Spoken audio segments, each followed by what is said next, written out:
This is the OTB Television Network, a service of Capital District Off-Track Betting.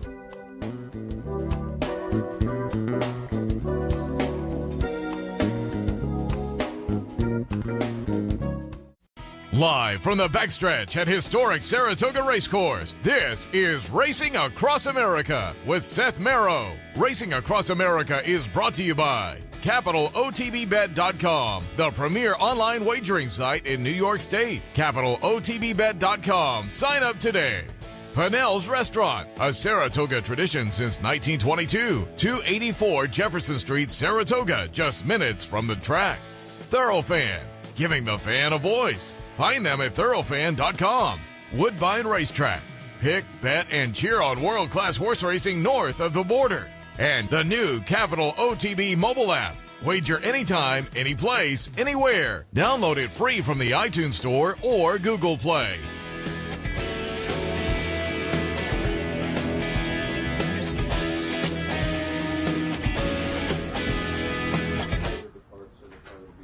Good morning and welcome to Racing Across America on this Thursday morning. I'm Seth Merrill. Thanks for joining us live from the Saratoga backstretch, brought to you by CapitalOTBBet.com.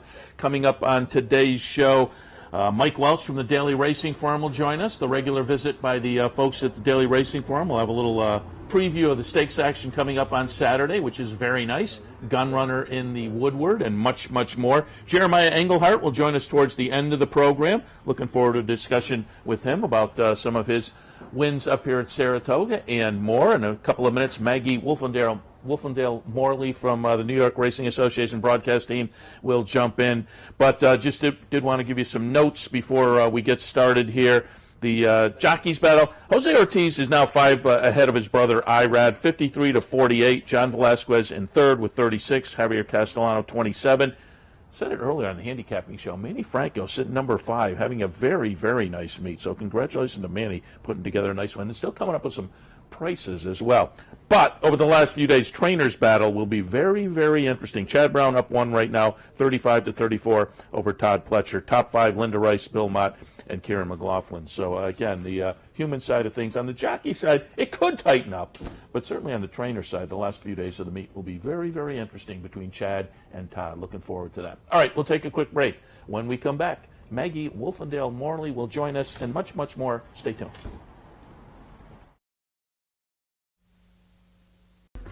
Whether you're winding down from a day at the track or gearing up for the night, celebrate summer with live music, fabulous food, and the best happy hour in Saratoga.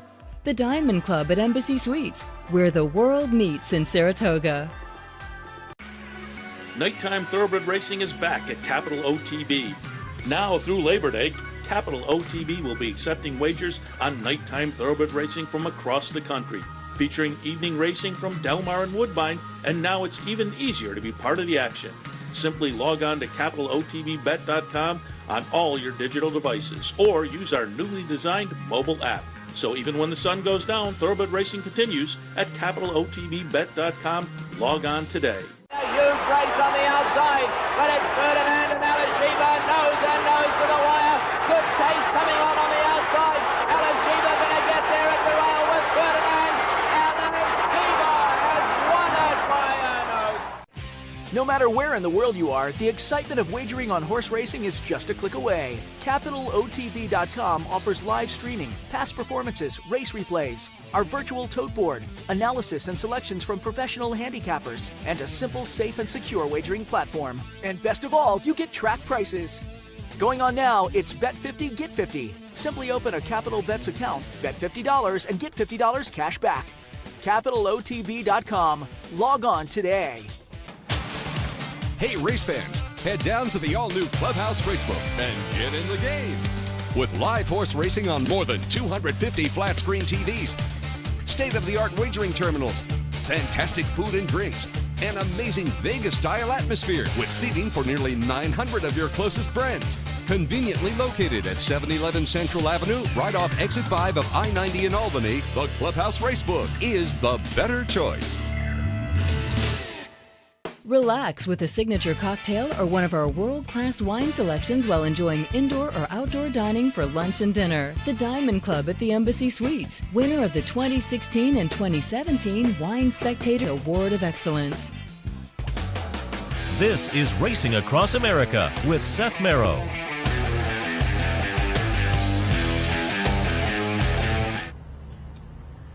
Welcome back. As promised before the break, Maggie Wolfendale Morley from the New York Racing Association broadcast team. Good morning. Good morning, Seth. Thanks for having me on, as Happy usual. to have you on. Yeah, the yearly visit. We were winding down. I caught up with you in paddock yesterday and got you plugged in. You said Thomas made a trip over to England, so we couldn't have him this morning, but happy to have you. Well, thank you. I'll have to fly solo today for the Morley team. There you go. And I'm going to start right out, and I'm going to be a surrogate for the viewers, and you don't have to say anything in return because I don't want to make folks uncomfortable with the compliment.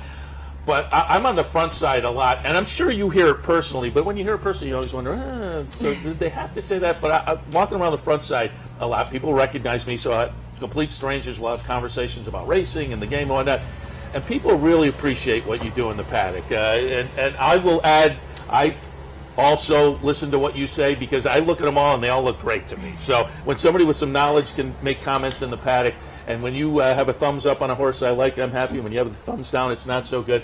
But again, just walking around on the front side, as I say, I will play surrogate and say thank you. You really do a great job, and it's much appreciated. I can tell by talking to the people out there. And it's great. It's great to have that feedback. I really appreciate it, and thank you for having the conversation with fans. I think connecting with fans in that kind of way is great for people like us who are recognizable, and I'm glad it could be a service. Yeah, no, I think you do a great job there, and I also think what Naira overall is doing now with the Fox show and the MSG show, and having it spread to the cable systems across the country, I think it's great for the racing game. During the meet, occasionally with my vampire-ish schedule, I catch the replay in the middle of the night. Oh, boy. But certainly prior to the meet down at Belmont and afterwards, I watch regularly, and you guys do a great job, and I'm assuming it's got to be a lot of fun, too. Oh, yeah, definitely. I mean, we have a great team assembled as well, and it's a lot of work. We put a lot into it, that's for sure.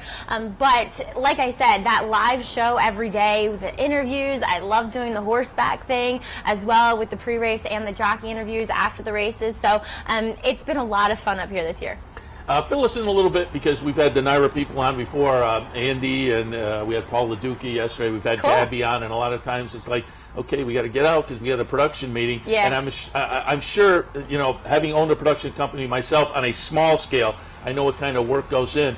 But fill us in a little bit on what the day is like planning for a 2-hour or 2.5-hour broadcast like that. Well, I really got to give it to Eric Donovan and Josh Abelson and Tony Alvado for putting the shows together every single day. I mean, it takes a lot to put a rundown for a 2.5, sometimes 3-hour show, 6 days a week here. So you have to think about doing the pre-production side with, let's say, morning interviews and having all the video ready that you need to kind of supplement our on-air coverage as well. And it's a lot. I really got to give it to them. And, we kind of have the easy job of just being on air and stuff. But it's a lot of planning, that's for sure. And I see you out in the paddock, and virtually every time there's a camera person following you around. And this goes for the regular paddock commentary on the simulcast as well as the Fox MSG show. Your game plan, I assume, is you're out in the paddock, you're looking, and then you convey, okay, I'm going to talk about this horse, this horse, this horse. Is that the game plan? Right, exactly. Yeah, the producers can hear me, and before I go on camera, and I pick out the horses that I want to talk about. And, obviously you want to talk about the horses that maybe have questions to answer that I can try to answer for them physically, whether they're trying a new surface for the first time, new distance, or if it's a favorite maybe that isn't making the greatest impression, or a long shot that really blew me away. And one of the nice things you do, and I always say as a public handicapper, what I try to do is I get paid so I can spend the extra time to maybe bring some more information on the baby races. I can spend the time looking up the breeding. If there's a trip note, I can look up and watch the replay. And so I'm paid to spend the extra time. And one of the nice things you do is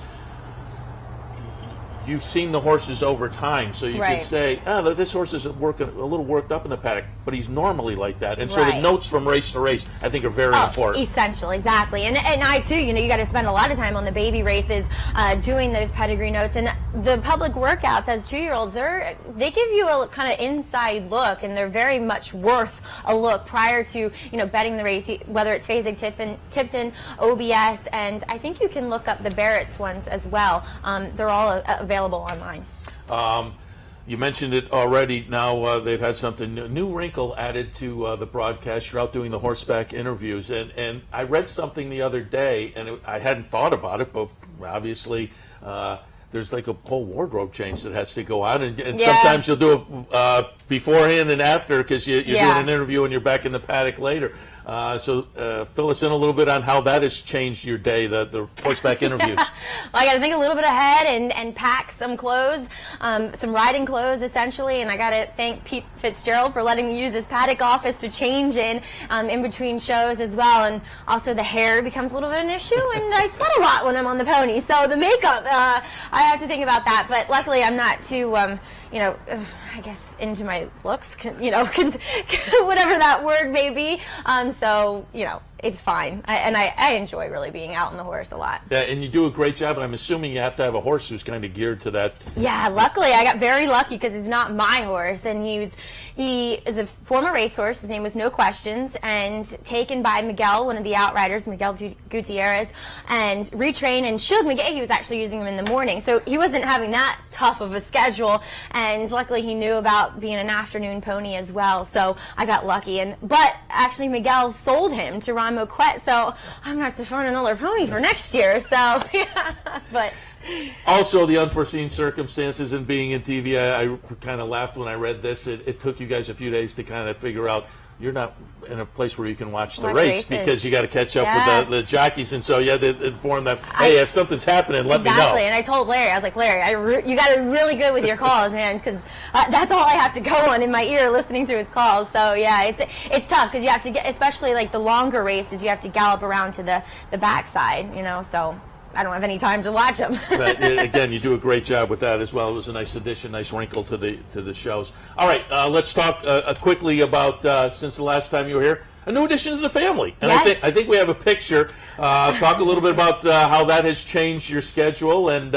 And she's super cute. There's a little photo. Grace driving the car, Yep. it looks like there. And George the dog, is it George? Very good memory. Yeah, George the firstborn, as we like to say. He gets a little bit jealous, but he loves Gracie. Actually, he didn't sleep. He usually sleeps in bed with Tom and I. And in the morning, I went up to get Gracie, and he was curled up right next to her little crib. So it was very sweet. He loves her. So she's been so much fun. Obviously, it takes a lot more planning and stuff with her. I have a wonderful nanny who's living with us up here. If not for her, I wouldn't be able to do what I do every day. I'm sure that adds some hours to the schedule. But as I say, super cute. And so congratulations Thank there. you. All right, before we get to a couple of thoughts over the next couple of days, I wanted to touch on, because I've asked all the guests who I know were involved, EquestriCon. You were a moderator of the Women in Racing panel. I was on the Racing and Media panel, and just walking around a couple of days, I want to get your impressions. Great buzz. It was year one. I thought it was a great addition to the Saratoga schedule. What did you feel? I was lucky enough to have wonderful women on the panel. Teresa Gennaro, Natalie Voss, Dr. Carly Fedorka, Erin Higgins, and Cherie DeVoe, and of course Donna Brothers. And we really had a great conversation. It wasn't like everyone was just speaking individually. We really kind of grasped the subject and interacted with the audience. I thought our panel was great. Obviously, I'm super busy up here, so I wasn't able to attend any others. That was a regret of mine. But everybody really seemed to enjoy it, and people kind of really latched onto it. I think it will be possibly a yearly thing that goes on. Yeah, we certainly hope so, because, again, there was nice buzz, and it seemed like a good addition to the Saratoga schedule to kind of bring in different voices and different topics and whatnot. So, knock wood, hopefully bigger and better next year. Yeah. All right, let's get some ideas, because, again, not only do you do the great paddock commentary, but you sit in on the pregame show occasionally as well and give some thoughts. So I thought we'd get some thoughts over the next few days, starting with today, the P.G. Johnson. And the stake yesterday was very nice. Catholic boy comes up. I thought he was very impressive, and it was nice to see Jonathan Thomas, former assistant, or at least his last assistant job was for Todd Pletcher, to get the win, bringing horses up from Bridlewood Farm in Ocala. Catholic boy, he had the breeze here, and Manny Franco got to sit on it. It was like he and Manny had been, as a partnership forever. He rode that horse with so much confidence. As you were saying before I came on, Manny really starting to heat up in the latter half of this Saratoga meet, and I thought he looks like a promising horse for sure. I'll mention one other, just because you, of course, originally from the Maryland area. Ollie Figgins came in with the upsetter. Whoa! Who I liked up the board. Yeah. I was like, what are they doing with this horse? But that's what they were doing. They were going to get one. Brian and I talked on the handicapping show earlier. That was part of what was interesting about that horse. It seemed like they could have found a spot someplace else off a layoff like that. So coming up to Saratoga, maybe tip their hand a little bit. They did, and they stole it, that's for sure. She was impressive. Yeah, Ollie has another horse in today. Potentially. It was first on the AE. We'll see how that works out. Dance to Bristol was where he kind of jumped onto the scene, that very nice sprinter he had about 4 or 5 years ago. And for folks who aren't familiar, and again, during Saratoga, I think a lot of new folks maybe tune in. Fill us in on your background. Again, you have a racing family down in Maryland. Yes, my dad is still a trainer in Maryland. My mom's been his right-hand woman for 30, 40 years now, and I grew up in the barn, so that's really where I'm most comfortable. And luckily, I enjoyed school, went to school for broadcasting and media and public relations, and married the two together, and got lucky enough that Naira were the ones who hired me. It's a dirty job we do, going to the track and talk about horse races every day, but somebody has to do it. Let's get some ideas. P.G. Johnson, the girls' version of the boys' race from yesterday. I went 3, 5, 1, and 7. I thought Orvolution looked pretty good with the stretch, the 2 turns, and on the turf last time. So I fell in that direction. What are your thoughts on the PG? She's certainly the one that is the most proven here in this field. I thought Mentality's race was actually very impressive. She's a filly, though, that can be a little bit on the mental side. She was a late scratch in her first race that she was supposed to run. She flipped over on the track for Ricardo Santana. But, going back to that Belmont effort, she was really relaxed. I'm hoping blinkers off. She can relax on the front end, and maybe she is able to steal it. It's on the inner turf course. The rails are kind of out again, but still, to save ground, be on the fence, and set the pace, I think she might have the tactical advantage. All right. Again, it should be another intriguing race like yesterday's was. Let's move on to the weekend.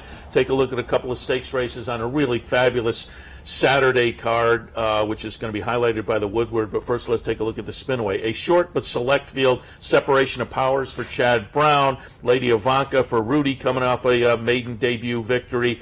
I'm going to pull up the replay here from the Adirondack, though. Pure Silver. This is a pretty nice-looking New York bred. Won a New York bred stake before going into Open Company in the Adirondack, but boy, she just kind of dusts Open Company here. Pure Silver will be the number 1 horse on the replay. I think off of that, you have to tilt in that direction, but clearly there's some horses in here that have potential upside also. So what are your thoughts on the Spinaway? The only thing with Pure Silver is that she was very impressive here. She was drawing away from the field. It wasn't like anybody was getting to her. Does the 7/8 come into question here with a filly who's by Mission Impossible? They are very precocious horses. His progeny seem to fire early. They seem to be fast. They seem to be very good at the 4.5 to 6 furlong marker. But does the 7 become a question? There isn't. The thing is, though, is she looks to be possibly the fastest horse in here. She might not get any company or any pressure up front, and she could run away with the field. I thought Separation of Powers, though, given that first effort, was very, very impressive.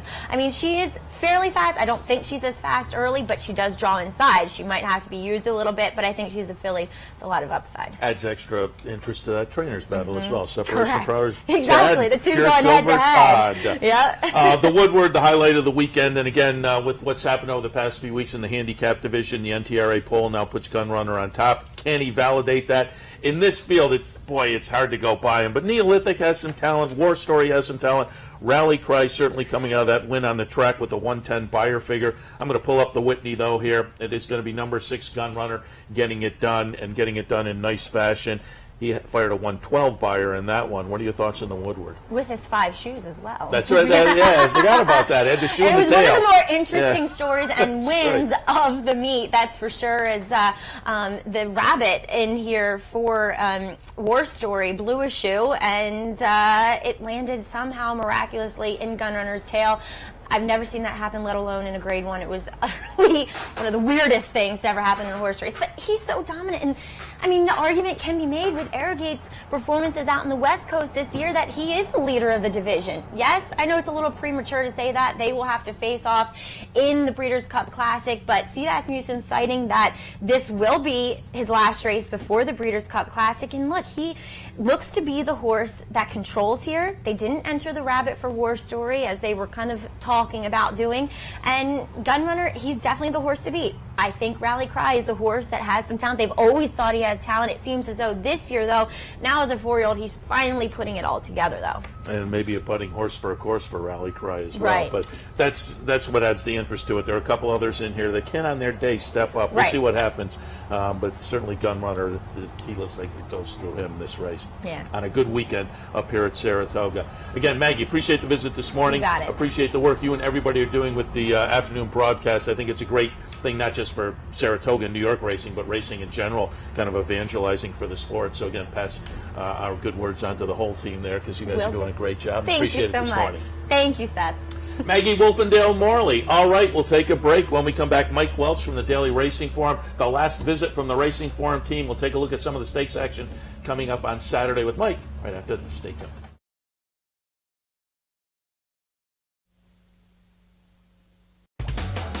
This is Racing Across America with Seth Merrow.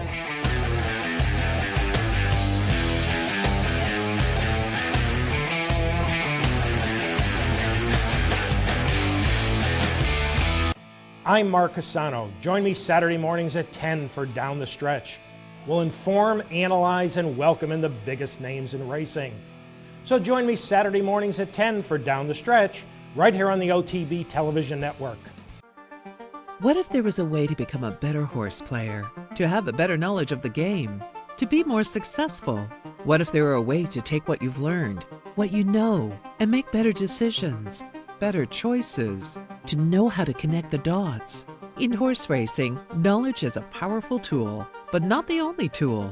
Race results and replays, past performances and live streaming, wagering from all your digital devices. These too are important tools, and you'll find them all right here at Capital OTB. Capital OTB. Become a better horse player. I'm Steve Beck. And I'm Seth Merrill. Together, we're loose on the lead on Capital OTB, Sundays at 10 a.m. Why should they watch, Seth? Sit down on Sunday, have a bagel, get some great racing conversation. Cream cheese only, no jelly. Sundays, 10 a.m., loose on the lead, Capital OTB.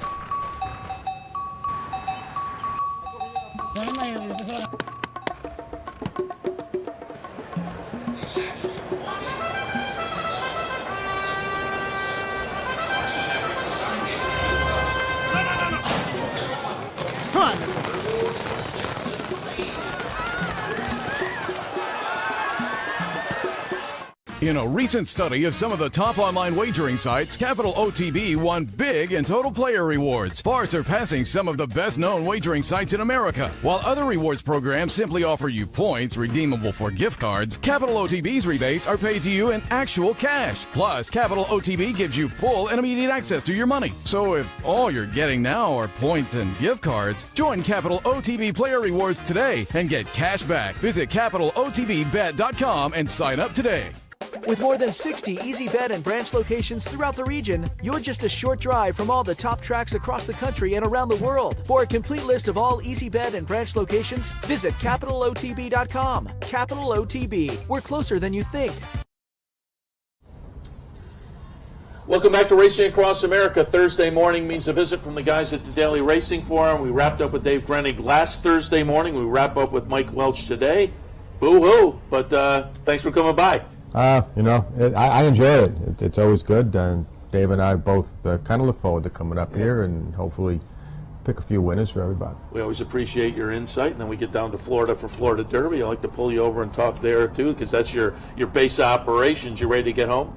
Yeah, yes and no. I mean, it's hard to leave this. I mean, first of all, the weather has been incredible. Yeah. And I had Nicoletti the other day, and he was saying this is way better than Florida in the summertime. Yeah, I mean, especially the way this summer's gone, it hasn't been warm at all, really. And to go back down there in a couple of weeks, I'm not going to get back there for about 2 more weeks, but it's going to be a bit of a shock to get back to 88 and 90 degrees and all that humidity. But I enjoy it here. It's a lot of work, and you complain a little bit as the meet goes on about the workload and getting up early, but when it's time to go, it's like, well, I don't want to get out of here. We are all in exactly the same boat. There's no question about it. Before we get to this coming weekend, which is a great stakes card on Saturday, highlighted by the Woodward, let's just go back to last Saturday, get some of your thoughts. West Coast in the Travers, Lady Eli, Dre Fong. What did you come away from Saturday with?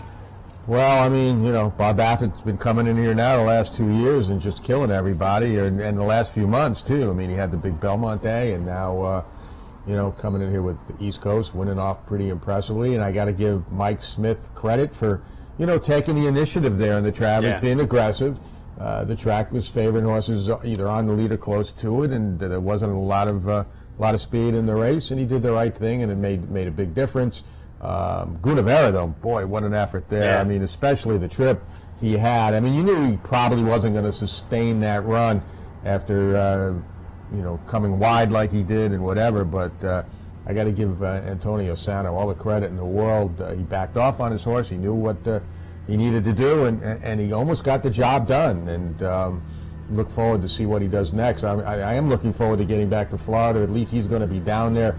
It'll give me something to do every Saturday morning at 7:30 once he gets back working again, to keep a close eye on Gunavera, because now he becomes a major player, not only in the 3-year-old division, but I guess he's going to be going on to the Breeders' Cup Classic. So I'm happy for that. And he works over at Gulfstream Park West, called the old Calder, right? He's over at Gulfstream Park West. Even though Antonio Sano has horses at both places, Gunavera has been exclusively at Gulfstream Park West, which for me it's easier because it's closer to where I live, but Saturday mornings I'm usually over at Gulfstream, so it's a choice. Do I want to miss 100 works at Gulfstream to see the one work there? Since we're not doing a Gulfstream report until the new meet starts, I don't have to worry about those 100 or so works at Gulfstream, so I will go over every time Gunavera works and keep an eye on him. And again, you have been doing the workout reports for up here at Saratoga for folks who took advantage of that. They got some good information and insights. Some thoughts on the front side, some thoughts over on the Oklahoma as well over the course of the meet, and you guys have been doing a great job with the workout reports. The work I was proudest of last week was Sadler's Joy. That horse, Tommy Albatrani's horses don't usually work that strongly. He gives them easy half miles, and a lot of times he's been actually working half miles from the 5/8 to the 8th pole. But he put Julian Leperoux on. Julian worked him from the 5/8 pole to the wire, and I've seen him work several times. And he was not a good workhorse on the dirt, but boy, the other day he looked terrific with Julian on him, galloped out strong, gave it a B+, probably almost could have given it an A-, but and then he ran to the work. I wasn't sure if he could beat the Europeans, but they didn't really come with their A game, and he certainly did. Yeah, the Europeans were a disappointment in that race. Maybe the track condition, but Dre Fong, also Lady Eli put a nice exclamation on the day, with an audible call to get into that race, but she won it pretty easily and looked good, given her story. To see her win 2 times at the meet, that was fun. Yeah, it's interesting if you ask who's the more popular filly now. Is it Lady Eli or Songbird? I think Lady Eli might have surpassed her with the way the crowd reacted to her coming back the other day. So I mean, it's an incredible story, and she is going to be sold after the Breeders' Cup at the Broodmare sale at Keeneland a few days after the Breeders' Cup, so maybe the end of her career, maybe 1 or 2 more starts left in her. Yeah, it's just incredible what we've seen, though, in the career. Practical Joke on the cutback to the sprint seems to be now his game as well. Terrific ride by Joel Rosario there, too. He took advantage of the inside post. You got to get a little lucky in those cases and get the room, but he did. He was given ample room on the inside. He tipped out, and so I got to tip my hat there. He won the 2 stakes in a row. He also won the Personal Ensign with Unbridled Forever. And you got to give kudos to Dallas Stewart for the job he did getting her ready in Kentucky and just bringing her in here for the race, and obviously beating Songbird the way she did off of a series of works. You got to give Dallas all the credit in the world, and in Bridal Forever too, obviously. Speaking of credit, and Bob Baffert, we mentioned Trey Fong, but when you really look at that, that was kind of incredible too, because that was really the first race of the season. You throw out that race at Del Mar where the jockey fell off. I mean, that was the only reason he was here. He was not coming for this race, and because that happened at Del Mar several weeks earlier, he felt he needed to get a race into him quickly to keep him on line for the Breeders' Cup Sprint, and that's why he was here. And you looked on paper, there was no speed in the race. There were 9 closers on him, and they certainly took advantage of that situation. And that's 2 years in a row. Jeff Fong has done the same thing here. Last year was the King's Bishop, and this year the Forgo. Yeah, it was, as I say, a nice Saturday up here with a lot of great stakes action. We do the same this coming Saturday as we wrap up the meet on the final weekend. Let's get some of your thoughts in this stakes action. Let's start with the Saranac, a 1 1/8 for 3-year-olds. I love the 3-year-olds on the turf. I've said for years, really kind of my favorite subdivision. This is a nice little race. We have someone coming out of the Hall of Fame, and in fact, we're going to take a look at that Hall of Fame stakes replay right now. Bricks and Mortar will be the number 1 horse. Yoshida will be the number 4 horse. They're both back in on Saturday. Voodoo Song adds a very interesting story to this, going for the 4th win of the meet for Linda Rice. Again, Bricks and Mortar, Yoshida. Caviar Czar comes out of a win earlier in an allowance event in an off-the-turf race. It's Todd Pletcher. George Weaver brings in the Lamplighter winner, and Mo Maverick, and Rocketry comes in off a win as well. I think the Saranac is kind of loaded, but folks will probably tilt to these horses coming out of the Hall of Fame. Well, Bricks and Mortar will probably be the favorite again. I mean, all he does is win. He has a nose for the wire. He's getting better with every start. Obviously, the trip will be the difference, and he's picking up a couple of pounds vis-a-vis Yoshida off their last meeting. Whether that'll make a difference. But again, in the end, it'll probably be the trip, as a lot of these turf races are. But hard to go past Bricks and Mortar. I mean, if you're playing the late pick 4, pick 5s, I mean, you have to use them both. Who do you use besides that? I don't know. Voodoo Song is 3 for 3, or won his last 3, all on the lead. I think he could get tested a little bit early by Mo Maverick in here, maybe Caviar Czar. But in the end, I agree with you. I think it's going to wind up being Bricks and Mortar or Yoshida again. I do like the Voodoo Song angle of coming in and just they're taking a shot and see if they, you had 3 wins at the meet already, and you take a step up, and if they put the capper on it in the stakes race, that would be a lot of fun. Speed has been great on the turf too, so it's probably better now than it even was back when he won those earlier races. So I mean, if he can get loose, I mean, it's a tough.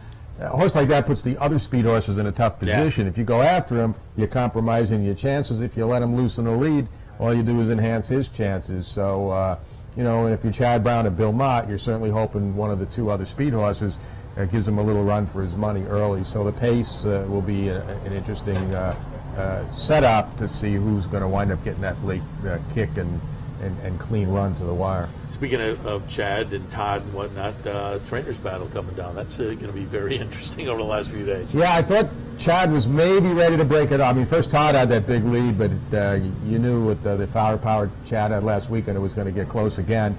And then it looked like Chad was going to pull away. He had the 1-horse DQ'd on Sunday that I'm sure he's that could be the difference. And it was just a careless situation there, and unfortunately, not only did he have his number come down, but he compromised the chances of Chad's other horse in the race, who I think would have or could have won if he didn't get involved in that situation. But anyway, it's one going into today's card, and they both have a slew of horses in the rest of the way. Chad maybe a little more firepower numbers-wise as we close it out. So we'll see, but it could go right down to the wire, which we kind of predicted when the meet started. Yeah. Jockey's battle looks like Jose has maybe enough of a lead on his brother, but I mentioned earlier today a couple of times, Manny Franco has had a really good meet. Quietly, very quietly. He's a very good rider. He keeps improving. So Irad actually got 5-day suspension for that ride on Sunday, but of course he's appealing it, so it will not affect his status for the rest of this meet.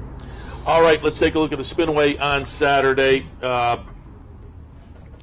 I'm going to pull up a maiden special weight from July 30th. We're going to watch the number 1 Separation of Powers get it done for Chad Brown. A little bit earlier when Maggie was here, we watched Pierre Silver, the New York bred, win the Adirondack. You throw in those two and Lady Ivanka. I think those are the 3 that the betting public is going to key on in a 5-horse field. But a 5-horse field with 3 that are very, very good. But what are your thoughts on the spinaway for Saturday? First, I'm shocked we only got 5 horses, and really one of them has no chance in here, so it's basically a 4-horse field. The key, I guess, is going to be the early going here between Separation of Powers and Pure Silver. Who wants the lead? Who's going to get the lead? I talked to Todd. Todd said my filly's pretty fast. If anyone outruns her to the lead, they're going to be flying, because so he's pretty much making no bones over the fact that he's going to the lead with Pure Silver. Last time he didn't break real sharp. He had his head. She had her head turned a little bit at the start, but had the inside, which was good that day, and she took advantage of it. And as quick as she was able to rush up and then just steadily increase her advantage. But competition obviously going to be a lot tougher here with these other 2. Lady Ivanka worked just terrific the other morning. Rudy, this horse did come from behind her winter debut. The 2 horses that she beat, though, that were 2nd and 3rd, have not come back and run well. So a little skeptical about who she beat, but she certainly did it the right way. And he's been teaching her still to come off the pace. The other morning when she worked, she was working solo with Rudy on her, but she actually ran up behind another team of workers. So Rudy was able to tuck her in behind, get her to take a little dirt, and then they gave her room actually on the rail, and she came through and drew off impressively. She went a half in 47 and did it the right way. So, Lady Ivanka is the one that's going to obviously be in the garden spot if Separation of Powers and Pure Silver get the ding-donging it early. Be interesting to see what Chad chooses to do, or Jose Ortiz, with Separation of Powers. You're down on the rail, you're breaking inside. You're kind of committed, but in a smaller field, not as much. So, he may just let Pure Silver go and tip out and try to go after her that way. So we'll see. We'll see how it plays out. But off the work I saw the other day, Lady Ivanka is going to be a major player in here. It wouldn't shock me if she ran these 2 down. Counterintuitively, small fields tend to make more trouble, it seems like. We'll see. It's amazing how much it's hard to believe horses and riders can get in trouble in 4- and 5-horse fields, but inevitably they seem to. Does Rudy ride a lot of his own, former jockey, ride a lot of his own horses in the morning? He does. He works, I don't know, maybe 20 to 25% of them. He's out there with every set every morning. Most of the time, if it's not on a worker, he's on another horse that's going to gallop, and he'll sit at the wire, wait for the workers to work, to watch them work, and then he'll gallop his horse. But he's out there on quite a few, and I guess that's an advantage for him. When you're on top, you don't have to depend on another rider's opinion when they come back after workout. If you're on their back, you can, pretty much know. Rudy does it. He works hard. He deserves all the success he has. So, the tip of the hat to him. He's had a pretty good meet. He's brought a couple up from Belmont that, of course, none of us get to see as a workout report guy. I sure wish I had another, clocker down there while we were up here, because there's been a bunch of winners that have come from there. You just can't do it, but Rudy has done that as well. Yeah. All right, let's take a look at the Woodward, the highlight on Saturday. There'll be one stake after that, but the Grade 1 Woodward, $750,000, 9 furlongs to trip. We watched Gunrunner's Whitney a little bit earlier. While we talk here, I wanted to pull up the Aladar from August 6th. Number 6 will be Rally Cry, who wins and does it with a buyer figure of 110. Gunrunner won with a 112 in the Whitney. Neolithic can throw in a triple-digit buyer figure. War Story has done it on occasion, that triple-digit. It seems like the race is going to go through Gunrunner, but Rally Cry off of this race, maybe a horse for a course angle, might be a little bit interesting on Saturday. Yeah, I mean, he had everything his own way then, and horses will tend to run bigger buyers when everything goes their own way, and the trip may not be as convenient for him in here. And of course, with Gunrunner in there, I mean, it's Gunrunner's race to lose, and I don't see him losing in here. I think the bettor's job is to figure out who's going to finish 2nd and 3rd for the exactas and the trifectas. This is the great rabbit controversy here, as the stewards refuse to allow the Luch people to put in their rabbit, Maybe, who is actually going to run in another race in the card and probably has just as little chance to win that race as he would have in this field. They went and did the right thing. They declared that they were going to have a rabbit in the race, figuring the stewards would couple the 2 of them so it wouldn't be an issue, and the stewards just denied his entry. So I'm not sure. I'll let Dave Grenning's story speak for itself. in today's form. But, who's going to run second behind Gun Runner? Neolithic, look, he's got the thirds in the Dubai World Cup and the Pegasus World Cup Invitational, but he struggled to win that allowance race here last time, and I thought out in the better part of the racetrack, too. But he will sit back and make a late run, as will War Story. Rally Cry will probably chase Gun Runner most of the way. It's up in the air. I don't really know. It's hard to separate those three, but I think Gun Runner is going to be a pretty good single in everybody's picks as we go through the Saturday. Yeah, the horizontals, I think, will take a lot of Gun Runner action. And we wrap things up not only stakes-wise, but on the day. We wrap up with a Grade 3 as the finale on Saturday. 7:17 in the evening, the Glens Falls Grade 3 event. We hope. Exactly. Mile and 3/8 of the trip on the grass. Happiness comes in off a nice second-place finish up at Woodbine. War Flag for Shug McGahee. He seems in some pretty good form. Grateful, couple of wins coming into this for Todd Pletcher. Going to pull up the replay of the Way Up back on August 5th. We're going to see Estrachada, the number 2 horse, win. Number 5, Lottie, finish second. They are both in on Saturday. The interesting horse to me is Serendia, the German horse. Tried the Beverly D last time. I find that horse a little bit interesting, and I'm going to be intrigued to see where the betting public goes with the German horse. But once again, I think the horses coming out of the way will probably take some action. Yeah, they'll probably be the two choices, but I agree. Serendia is going to take some money. Just coming out of the Beverly D, you look back on her form in Germany, and again, you don't really know what she's been facing. I mean, she ventured out of Germany twice, once to Italy where she was far back in a Grade 1, and then in the Beverly D where she really didn't have a lot of impact after a bit of a slow start. So it's hard to say where she fits in here, but she looks like she's got some class. She obviously can handle the distance. So and again, this will be another pace kind of race. Harmonized, is a Grade 1 horse, but a question mark going this far. So do you stick with the ones that can get the 3 turns, or to take a chance with a horse that's more adept at 2 than 3? It's an interesting race. It's an interesting way to end the day. War Flag also, making the 3rd starts, and she's been in the country. Both races that she's had are good.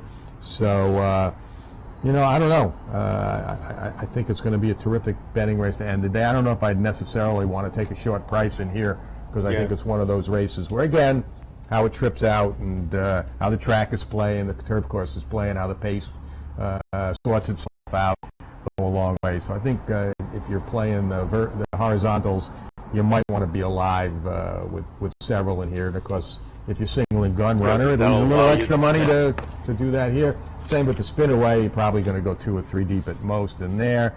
So the 2 turf races will probably be the deciding factors as far as the late pick 4 goes anyway. Offer you the opportunity to spread.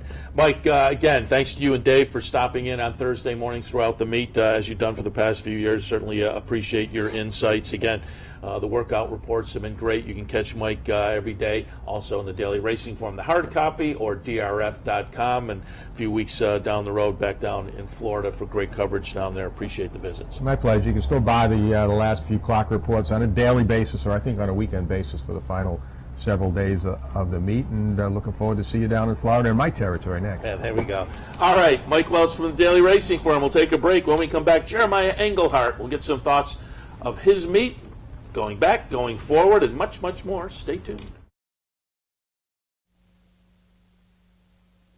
No matter what you're craving or when you crave it, we've got plenty of options for you. Whether it's a hearty breakfast, light lunch, or relaxing dinner, our full-service restaurant and bar will satisfy your every taste. The Diamond Club at Embassy Suites, where the world meets in Saratoga. Nighttime thoroughbred racing is back at Capital OTB. Now through Labor Day, Capital OTB will be accepting wagers on nighttime thoroughbred racing from across the country, featuring evening racing from Del Mar and Woodbine, and now it's even easier to be part of the action. Simply log on to capitalotbbet.com on all your digital devices, or use our newly designed mobile app. So even when the sun goes down, thoroughbred racing continues at capitalotbbet.com. Log on today. Hey, race fans, head down to the all-new Clubhouse Racebook. With live horse racing on more than 250 flat screen TVs, state-of-the-art wagering terminals, and amazing Vegas-style atmosphere. The Clubhouse Racebook, 711 Central Avenue, Albany.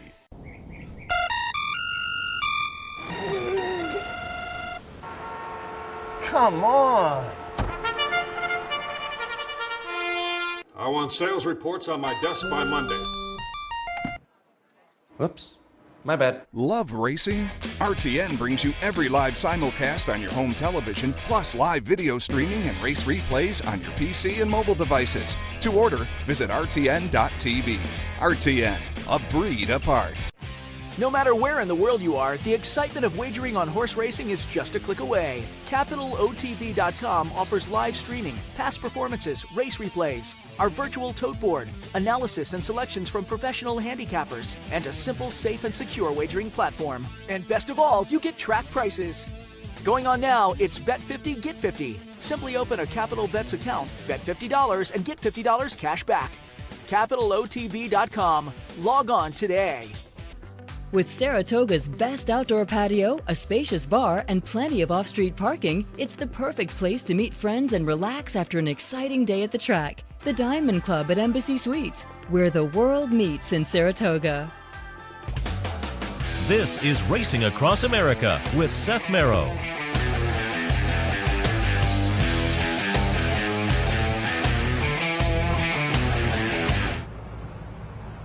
Welcome back. Always happy to be joined by my next guest, Jeremiah Engelhardt, trainer, having a very good meet up here at Saratoga as he has the last few years. Good morning. Good morning, Seth. Thanks for having me. Happy to have you here. And what happened to the beard? The beard didn't make the first week of the meet, I think. That was a good one. It was. I'm actually... every day I contemplate growing it back, but I can't get past like the 5-day stubble stage just yet. Yeah, there is. As somebody who's had facial hair at various points, and still there is like a period that you have to live through. Right? Yeah, you have to get through it. Becomes People something. ask you, they'll sit there and say, you got to shave. I'm like, well, I'm growing a beard. Sometimes it's not the best reply. Yeah, so you got to start it at a time where you're on vacation or something. Yeah. Also, let's talk a little bit about, for folks who aren't familiar with you, obviously if folks watch this show, we've had you on before, but I always say we get new fans in. We'll talk your background and whatnot, but before we do that, I saw you around. I've seen you around town during the meet and in the paddock yesterday and in the clubhouse when I asked you to come on the show. How many kids do you have again? 5. And the age range? My oldest is 7. My twins are 5. My Eli's 4, and Jax is 2. God bless you. So, well, my wife. Trust me. God bless my wife. It's a nice little family of the Engelhardts. Were they here for the whole meet? Yeah, they were up for the first 2 out of 3 weeks. I brought Eli up yesterday. And then my wife and the rest of the kids come up today for the end of the meet. So. Okay, so are you still based out of Finger Lakes, or are you based downstate now? Yeah, I live in Finger Lakes. I have horses. I keep about 70 to 80 horses there. Right now, 28 at Saratoga and about 30 at Belmont. So I spend my time rotating between those 3 places. So the Easy Pass is kind of melted on your windshield. Okay, very good. And for folks who aren't familiar, give us the background, your background in the game, and how you're related to some of the other Engelhardts they see in the program. Okay, my father's Chris Engelhardt. My mother's Sheila Engelhardt. They got me started in the game at a real young age. 5, 6 years old, walking hots. And my brother Jeffrey, who's my second youngest brother, he's involved. He's a trainer. My brother Justin is my youngest brother. He's a jocks agent up at Finger Lakes. So, everyone. My brother Joe does he's the executive director of my company and my dad's company, so he kind of holds the fort down between our 2 businesses. Everyone's got their hand in it somewhere, somehow. But, my parents got us all started, and I'm not sure if it was because it was free labor or if it was because they really wanted to see us get in the game at that time, but... It worked out fine, It has worked out fine. You're having another great meet, and I wanted to pull up one of the wins from earlier in the meet because I think you have a special horse here. We're going to look at the funny side from just the other day, the 25th. The funny side, a little state bred stake, a couple $100,000. So it was nice, 6.5 furlongs. Avinu Malkeinu, if I'm pronouncing that correctly, the number 3 horse gets it done in here off of Maiden Breaker at the end of July here at the meet. And again, this is a nice New York bred, gets it done by a chart margin at 2.5. Talk a little bit about this horse and career start number 2, win number 2. Okay, this colt, Travis Durr and I picked out at the OBS April sale, I believe. Kind of was real green, immature, big colt. We picked him off for Al Gold and Gold Squares LLC. His first start, I was a little concerned going 5.5 the distance, but he was telling me he might have been he was ready to run, and he got up, ran a nice race that day. Our goal originally was the hopeful. Then, as we kind of got closer to the funny side, we thought a little bit more. Maybe this would be a better spot for his second start off. In case he regressed a little bit from that first race. So we put him in the funny side, and he did, numbers-wise, he regressed 2 points on the Ragazins, but I still think for what he overcame that day, before the race, my assistant called me, and she's like, we got a scratch, and, he hit his head, there's blood coming from his nose and his eye, and I'm like, oh, God. So I had to run over to the barn, look at him, and he was fine. He did have a cut in his nose that was bleeding a little bit, but it wasn't anything that was going to kind of deter him from running, so that worked out all right. It did not deter him from running. That was a pretty good day. So what's kind of the future? Again, New York bred, so you have all kinds of options.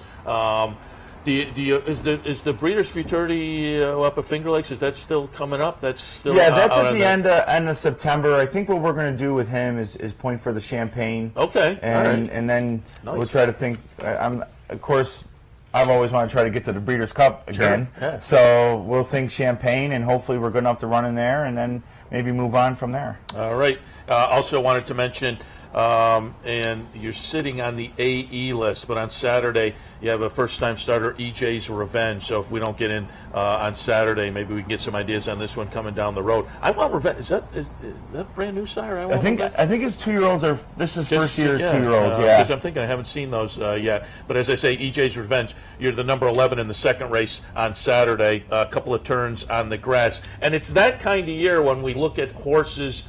And I'll ask you. The options are limited, 2 turns on the dirt. So are you more looking grass, or are you more looking 2 turns with EJ's Revenge? Actually, I always thought he'd be a dirt horse until I was, started getting into more serious works, and he just kind of reminds me of a horse that would prefer the turf. So we are going to start him in his first start on the turf. I don't know if he'll get into this spot, but we did re-enter him today for the 3rd or the 4th because they brought that race back as an extra because there was 8 excluded. So. We honor him back, and if not, we'll take him back down to Belmont and get him ready there. But he was a colt that actually I was really high on when Travis and I bought him in October at Fasig-Tipton. And he didn't really, he's a late foal, and he didn't really, when I saw him in February and March, he didn't really look like I thought he was going to when I bought him as a yearling. But he's kind of matured now, and his works are becoming a little bit more forward. So I think he's finally starting to pick it up a little bit. Nice steady string of works. I'll ask you, because I had Michael Dubbin the other day, and he said he had noticed during this meet, and there was one on today's card as we handicapped that had worked out for him that way. He said horses, he'd ship some horses up to Finger Lakes and go in 2 turns up there. It seemed like they had some fitness, and they would come back here and run very well.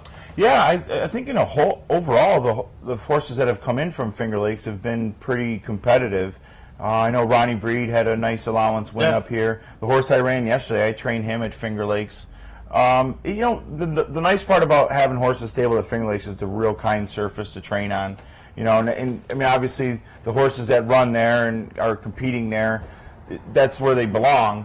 But I can kind of keep some horses there and train them there, whether the swimming pool or just the racetrack itself always seems to be a little bit kinder than the track here. And I noticed looking at entries and results under your Equibase page, you've been shipping some over to Presque Isle too. Yeah, we'll make probably 20 to 30 starts at Presque Isle. Some of the horses that don't do well on the turf here, I'll run them there in lesser class races on the synthetic, and they seem to transfer over pretty good from there. Always like to give trainers a little bit of an opportunity to give a shout out to the staff and the owners and whatnot. Anybody you want to tip your hat to? I'd be here for about 2 hours if I had to. No, we had a really good meet. I can't thank the barn enough. Axel and Jelamway, Melanie Giddings, the whole crew back at the barn. All my clients, Al Gold, I just picked up Coach Parcells, and I got a very appreciative of the opportunity that I'm getting for him. Chip Acerno, Chris Dunn, Chris Mara, Neil Allred, who's been a longtime client of mine. I'm very blessed. Orlando DiRienzo and Nolan Russo. Like I said, I could keep on going, but I'm very blessed with the clients that I have and the staff that I have at the barn. It's like that Oscar speech. They always forget yeah. somebody. I did. I forgot probably the one person, my wife. Oh. I couldn't do it without my wife. Yeah, last but not least. My wife, Robin. There was that Ben Affleck moment. It didn't work out well for him. Yeah. I'll keep my fingers crossed. You've mentioned going to the sales and your partner there. Talk a little bit about going to the sales and what you look for and what sales, yearling sales as opposed to 2-year-old sales. It started, Travis and I kind of, he would have similar clients that I did down breaking horses at his farm, and we'd go and we started looking at horses together, and we came to find out that we really like the same type of horse, and that horse is kind of moved forward and has done well. So now we kind of work all the sales together. We've done not just horses to race, but pinhook and prospects and stuff like that, kind of just on the lower scale yet, but we're hoping to maybe build a little clientele for that. And they do a great job down there at Webb Carroll's, and I split most of the horses between there, and then Al will send all of his to Jimmy Krupe at Krupe's Newcastle, and they do a fantastic job. I've been spoiled there too. So between those two guys, we've really got a good base to work with the young horses. So it seems to be the right method right now. Still playing around the claiming game too, obviously. Yeah, we've claimed some horses. This week for Jim Riccio, who I'm kind of really excited. He's a guy that I always have a lot of respect for. In that angle of the game, he seems to make a lot of sharp buys, and hopefully I can continue that. In the claiming game, is it more the owner or more you, or a combination of the two? In other words, are you looking and suggesting, or is the owner watching and saying, "Hey, I'm interested"? It's always for me, it's a combination of both. I'll bring up 5 or 6 horses to Michael Poley, and I'll get shot down by all of them.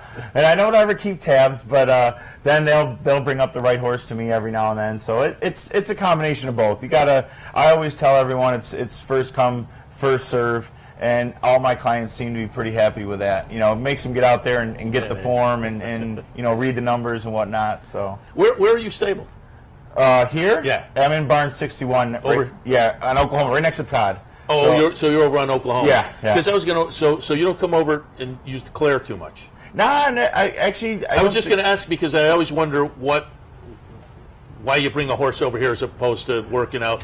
Sometimes, if you here on Clare Court, you'll have a case where you get a horse that gets a little wound up, and just training on that track would seem to calm it down a little bit. If he goes too fast, it'll slow him down. If he or she gets too hyper, usually it calms him down pretty good. It's just another avenue to kind of train a horse. Yeah, it's clearly a different atmosphere out here, which is, for us it's great, but it has a little quieter atmosphere than I'm sure the main track or Oklahoma does. Well, Jeremiah, we'll let you go. We'll also mention, I always mention every year, you were good in the basketball game again, particularly when you suited up for the jockeys and intentionally missed a couple and got us back into it. I just finally was able to get those Mary Lou silks off. It took me 3 weeks. Jeremiah, they space eater down there. And, that was a fun game this year, though. It came down to the foul shot with no time. It was. That was a game that was a lot of fun. I think both sides, the fans, they got a good show. It was a lot of fun. Yeah, always for a good cause as well. Jeremiah, we'll let you go. But again, it's been a great meet. Continued success through the end of the Saratoga meet and going forward. Thanks a lot, Seth. Thanks for having me. All right, Jeremiah Engelhardt. We'll wrap things up. Do want to remind you of promos and events here. Night racing continues through Labor Day. Del Mar Racing and all the night racing, again, continuing to be available on CapitalOTBBet.com and CapitalOTB TV through Labor Day. So take advantage of that. Bet 50, Get 50 continues really for today, for the August version. So if you sign up today, you have plenty of opportunities to bet your 50 in. If you bet it today, you get $50 put into your account. Don't forget the Culver Avenue branch has a Fan Appreciation Day today. Give us our chance to say thank you to you if you're a Culver Avenue patron. Tomorrow, the bounty bet continues. Play the late pick 4 here at Saratoga. All you got to do is play it through your Capital OTB bet account, and you're in with a chance to pull down the bounty. More information at CapitalOTBBet.com. And Saturday and Sunday at the Clubhouse Racebook. Trifectas on Saturday, the Trifecta Challenge. Sunday, it is a NYRA Pick 4 Sunday, both at the Clubhouse Racebook, 711 Central Avenue in Albany. All right, I'm going to wrap things up for this edition of Racing Across America. Thanks for joining us. Enjoy the racing this afternoon. We'll see you right back here tomorrow morning, 9 o'clock, for the Handicappers Report. You've been watching Racing Across America with Seth Merrow. Racing Across America has been brought to you by CapitalOTBBet.com, the premier online wagering site in New York State. CapitalOTBBet.com. Sign up today. Pennell's Restaurant, a Saratoga tradition since 1922. 284 Jefferson Street, Saratoga, just minutes from the track. Thoroughfan, giving the fan a voice. Find them at thoroughfan.com. Woodbine Racetrack. Pick, bet, and cheer on world-class horse racing north of the border. And the new Capital OTB mobile app. Wager anytime, any place, anywhere. Download it free from the iTunes Store or Google Play.